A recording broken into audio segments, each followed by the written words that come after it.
Okay, so I thought I'd give a little example of how I think we can improve the probing interface in MillenniumOS. At the moment, it uses dialogues that are triggered directly from the G-code to prompt you for input details and all that sort of stuff.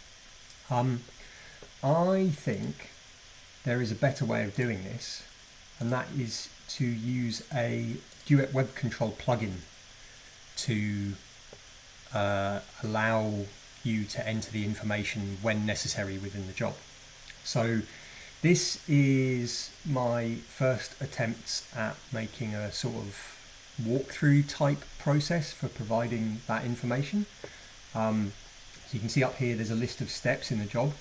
I don't know if that's actually possible to implement. I have some thoughts around that, but it might involve changing the way the post-processor works quite fundamentally, so I haven't really thought too much about that. But down here is the probing screen. You can see I'm on this MillenniumOS option in the menu over on the left-hand side. Ideally, what would happen is when you get to a probing step within the job, it would automatically redirect you to the probing screen so that you could input the information that's needed. So you can see here there's a bunch of steps down here. So select probe cycle type, configure probe settings, jog to the starting position, and then review. That should always be the same for all probe types. But then what we have here is a selection of the different probe types with a description of what they do.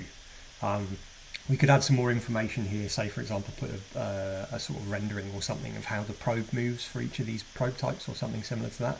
But for the moment I'm hoping that the icons are sufficient to sort of give a general idea. So say for example I wanted to probe a bore, I would click bore.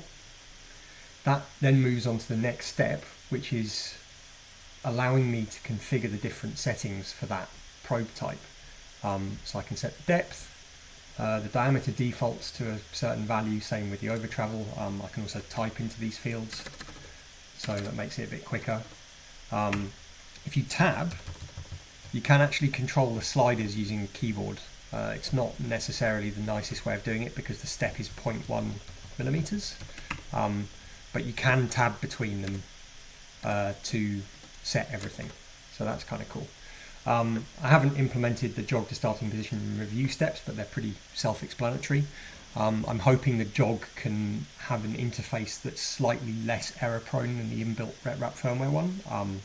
So I'm thinking of a system where you can only move one axis at a time, and hopefully in some sort of continuous movement manner, so that you have to hold a button down and when you release the button it stops.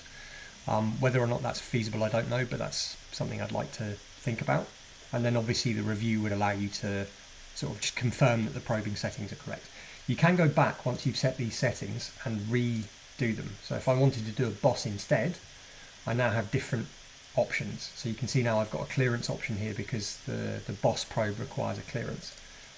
Say for example if I want a rectangle block, I've got those settings there. There's a couple of things that I haven't implemented yet. So the corner settings have a quick probe, which that should be a tick box or a radio button or a drop down of some sort, and the corner should be a drop down of some sort to select the corner type as well. But similarly you have options for all of these things.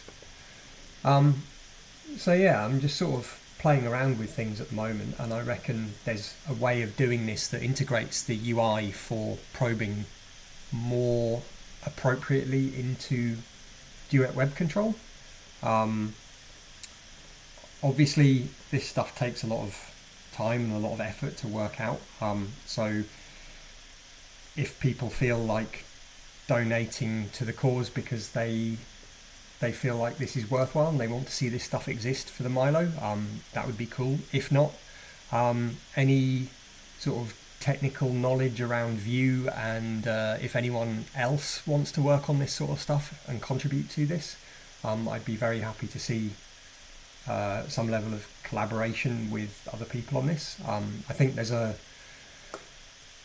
think the current state of MillenniumOS is good to start off with, but it was definitely written with constraints in mind. Those constraints being that we needed to have a way of probing and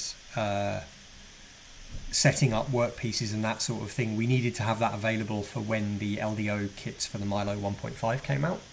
And I always had this feeling that the correct way of doing this in the long term would be to develop a web interface, a proper web interface for MillenniumOS. So these are sort of the first steps towards that, and I just thought I'd keep everyone updated with what I'm up to. Anyway, yeah, thanks for listening.